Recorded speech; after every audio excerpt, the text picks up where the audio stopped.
राष्ट्रिय सम्पदा तथा जनअधिकार संरक्षण समिति नेपालको पहलमा पोखरा उपत्यकाभित्रका सम्पदाहरूको बढ्दो अतिक्रमण र रोकथामका उपायहरू विषयक अन्तर्क्रिया कार्यक्रमको लागि यो भिडियो तयार पारिएको हो।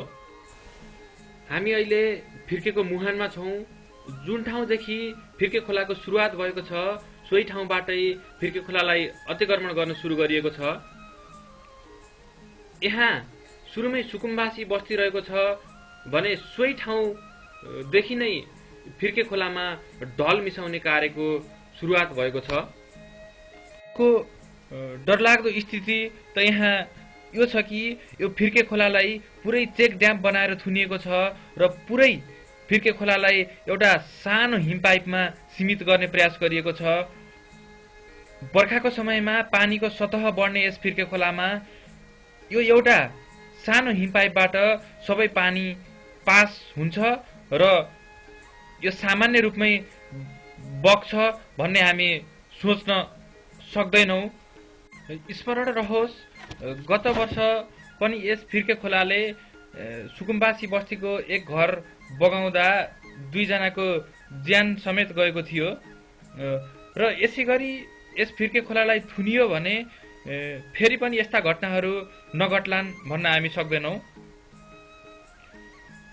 यस बागलुङ पोखरा राजमार्ग अन्तर्गतको 24 घण्टा व्यस्त रहने पुल जहाँनिर फिर्के थुनिएको छ र यो पुल समेत फिर्के थुनाइको चपेटामा परेको देखिन्छ। जब पानीको सतह बढ्यो भने यस पुललाई पनि असर गर्ने देखिन्छ। जसरी हिमपाइप राखिएको छ त्यो पनि अलिकता घुमाएर राखेको हुनाले यो सजिलै बुझिन सक्ने देखिन्छ र हामी अहिले देख्न सक्छौँ कतिपय फोहोर मैलाले अहिले यस पाइप बुझिन लागिसकेको अवस्थामा देखिन्छ। पछि यो घुमौरो पाइपमा फोहोर मैलाले यो बुझियो भने यहाँ पानीको सतह बढ्नेछ र यसले चाहिँ अलि भयानक रूप लिन सक्ने अनुमान लाउन सकिन्छ।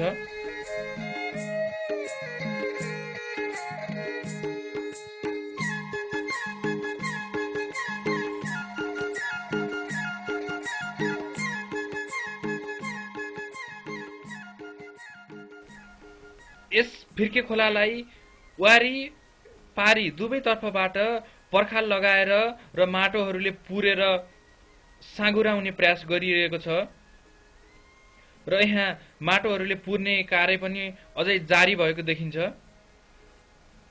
फिर्के खोलामाथि अतिक्रमण भइरहँदा दुःखको कुरा यो छ कि यत्रो ठुलो अतिक्रमण भइरहँदा सम्बन्धित निकायको आँखा यहाँ किन पुग्न सकेको छैन?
यहाँ पोखरा फोटोग्राफर सङ्घ लेखेको बोर्ड टाँसिएको छ।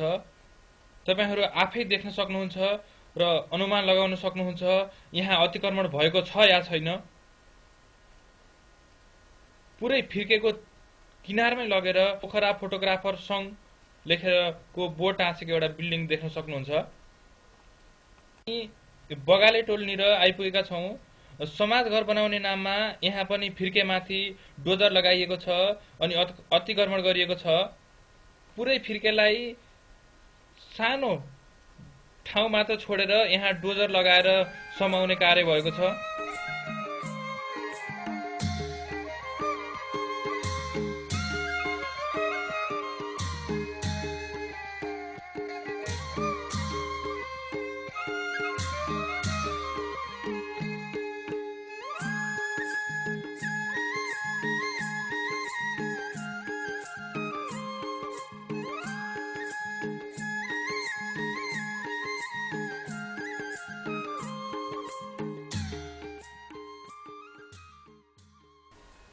हामी अहिले बराल समाज लिएर आइपुगेका छौं र यहाँ पनि तपाईहरू देख्न सक्नुहुन्छ फिर्केको दर्दनाक अवस्था।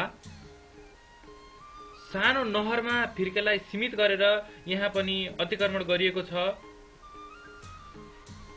दुवैतर्फ पक्की पर्खाल लगाएर यहाँ फिर्केलाई एउटा सानो नहरको रूपमा परिणत गरिएको छ। यसरी पक्की पर्खाल लगाएर दुईतर्फबाट फिर्केलाई साँगुराउँदा सम्बन्धित निकाय किन मौन छ?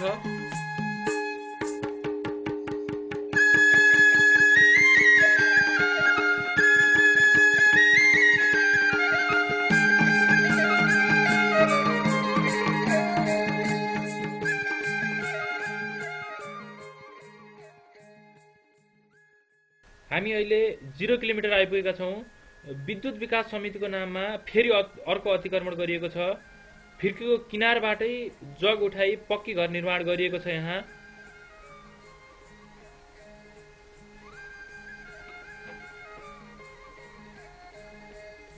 तपाईहरु देख्न सक्नुहुन्छ फिर्केको किनारबाटै जग उठाएर विद्युत विकास समितिको नाममा चाहिँ अर्को अतिक्रमण भइरहेको छ। यहाँ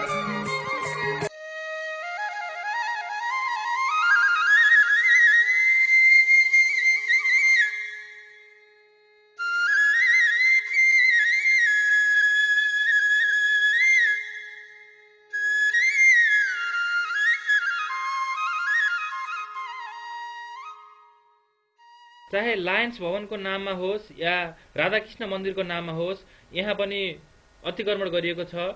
विभिन्न सामाजिक सङ्घ संस्था एवं धार्मिक सङ्घ संस्थाको नाममा सार्वजनिक जग्गाहरूको अतिक्रमण गर्ने कार्य यहाँ भएको देखिन्छ।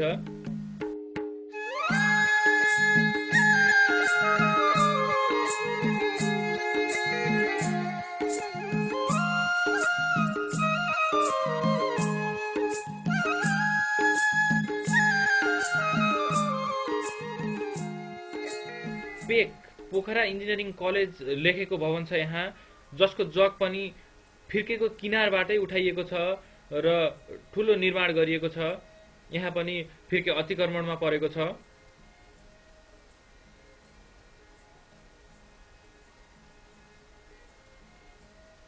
फिर्केको दुवै तर्फबाट यहाँ पनि फिर्केलाई अतिक्रमण गरिएको छ भने यहाँसम्म आइपुग्दा विभिन्न घरबाट निस्केको ढलले फिर्के एकदम प्रदूषित छ र दुर्गन्धित अवस्थामा रहेको छ।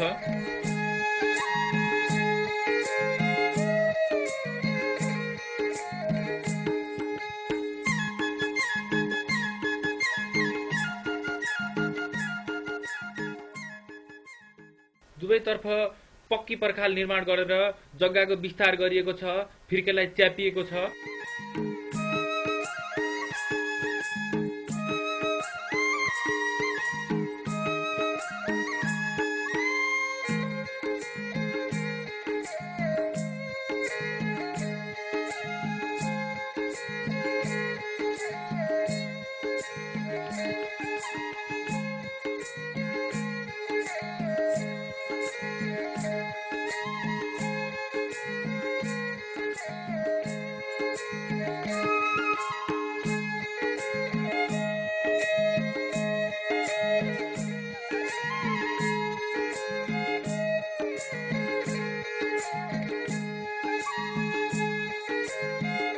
यसैगरी लिटिल स्टेप स्कुलले पनि फिर्के खोलालाई अतिक्रमण गरेको देखिन्छ भने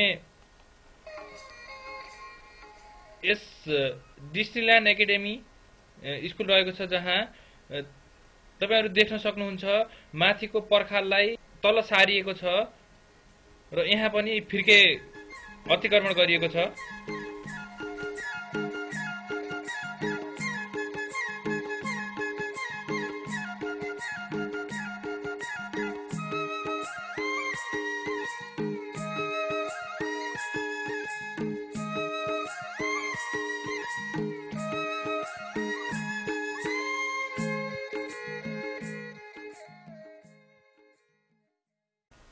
हामी अहिले माछपारनिर छौं।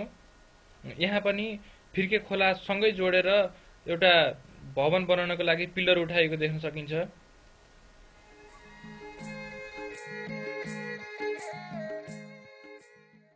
विभिन्न ठाउँको ढल मिसिएर फिर्के खोला फेवाताल किनारसम्म आइपुग्दा ठुलो भइसकेको देखिन्छ र यो पुरै ढलको पानी मात्र हो। बिना प्रशोधन फेवातालमा आएर फिर्के खोला मिसिएको छ, जुन निकै दुर्गन्धित अवस्थामा छ र निकै फोहोर अवस्थामा छ, जसले फेवातालको अस्तित्वमाथि पनि संकट निम्ताउन सक्छ। र फेवाताल किनारमै रहेर यहाँ एउटा सुकुम्बासी बस्ती रहेको छ, जसले पनि सार्वजनिक जग्गा अतिक्रमण गरेको छ र फेवाताल किनारमै यस्तो फोहोर मैला देख्न सकिन्छ, जुन यो फिर्के खोलाले माथिदेखि बगाएर ल्याएको फोहोर हो।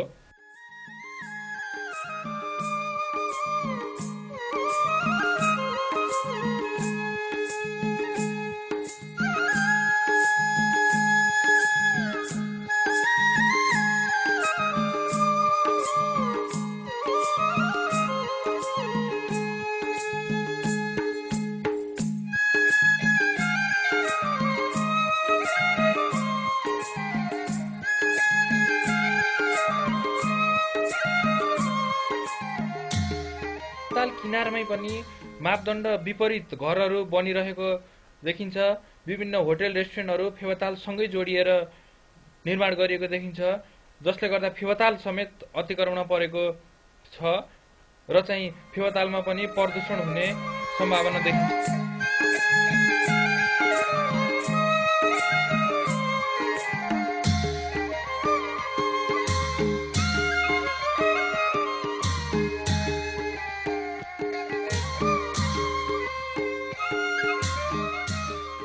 अहिले शान्तिवन क्षेत्रमा छौं, जहाँ शान्तिवन समेत अतिक्रमणमा परेको छ। श्री रामघाट क्षेत्र विकास कोष लेखिएको बोर्ड टाँसिएको छ भने भित्र चाहिँ विभिन्न सङ्घ संस्थाको नाममा अतिक्रमण भइरहेको छ भने ठुल्ठुला बिल्डिङहरू को निर्माण कार्य जारी रहेको देखिन्छ।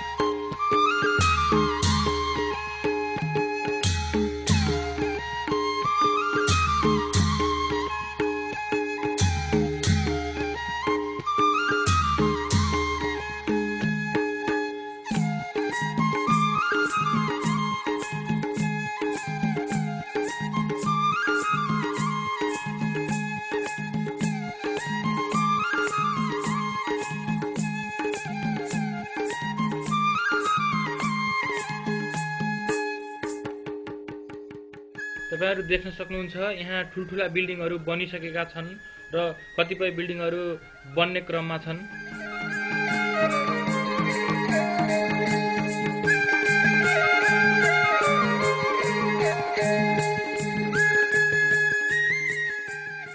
यहाँ नेपाल आदिवासी जनजाति महासंघ लेखिएको ब्यानर टाँसिएको छ र नेपाल आदिवासी जनजाति महासंघ जिल्ला समन्वय परिषद लेखेको ब्यानर छ।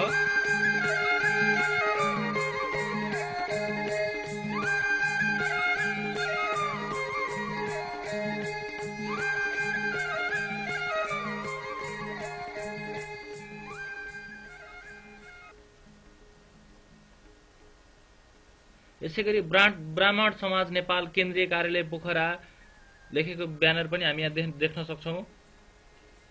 श्री सत्यसाई भजन एकाई समूह लेखेको ब्यानर पनि यहाँ राखिएको छ र भवन निर्माणको कार्यहरू जारी छ।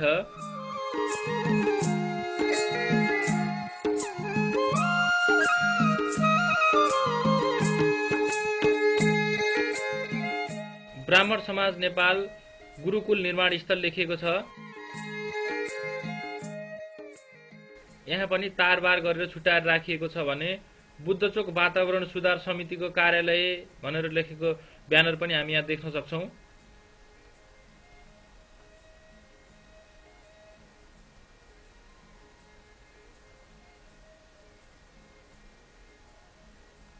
ब्राह्मण समाज, क्षेत्री समाज, जनजाति साथै विभिन्न धार्मिक तथा अन्य सामाजिक संघ संस्थाको नाममा यस शान्तिवन वाटिकामा पनि अतिक्रमण भएको देखिन्छ। भद्रकाली क्षेत्रको यस प्रसिद्ध कमल पोखरी भन्ने ठाउँमा छौं, जहाँ यो कमल पोखरी समेत अतिक्रमणमा परेको छ। चारैतर्फबाट यस कमल पोखरी पनि पुरिँदै गएको छ। यति मात्र नभएर पोखराको विभिन्न ठाउँमा यस्ता धेरै सार्वजनिक जग्गाहरू अतिक्रमण भइरहेको छ र सम्बन्धित निकायले यसतर्फ ध्यान दिन पर्ने जरुरत देखिन्छ र तत्काल यस अतिक्रमणलाई रोक्नुपर्ने आवश्यकता देखिन्छ।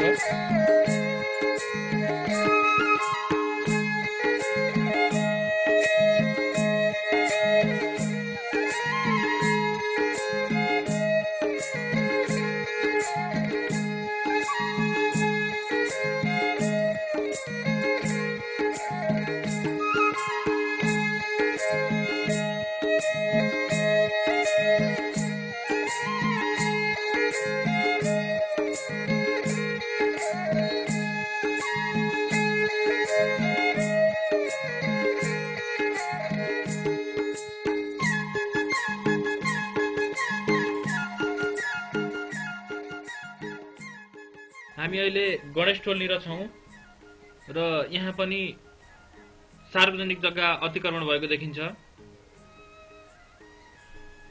गणेशटोलको चोक जहाँ रहेको छ यहाँ पहिला एउटा पार्टी थियो र यहाँ पनि जग्गा अतिक्रमण भएको देखिन्छ। यसैगरी नालाको मुख जहाँ पनि पहिला एउटा पार्टी थियो त्यहाँ पोखरा लेडिज जेसिसको नाममा एउटा भवन बनाइएको छ र पोखरा लेडिज जेसिसको नाममा यहाँ पनि अर्को अतिक्रमण गरिएको छ। हामी अहिले यस महेन्द्र पुल पुरानो साउको मुख भन्ने ठाउँमा छौं र यहाँ पनि सेतीमाथि अतिक्रमण भएको देखिन्छ। जहाँ पहिला चौतारी थियो र यहाँबाट एउटा झलुङ्गे पुल थियो, वारीपारी गर्नको लागि एउटा झलुङ्गे पुल थियो, सोही ठाउँमा पनि अहिले फोहोरको डुङ्गुर देख्न सकिन्छ भने विभिन्न घरहरूले अतिक्रमण गरेको देख्न सकिन्छ। महेन्द्र पुल चोकै नेर जुन साउको मुख भन्ने ठाउँ छ त्यहाँको अतिक्रमण हो। यहाँ तपाईहरु चौतारी देख्न सक्नुहुन्छ जहाँ पहिला एउटा चौतारी थियो, अझै पनि यहाँ पिपलको रुख देख्न सकिन्छ भने यस चौतारी सँगै पनि प्लटिङ गरेको देख्न सक्नुहुन्छ तपाई। यहाँ प्लटिङ गरिएको छ र जग्गालाई घेरिएको छ।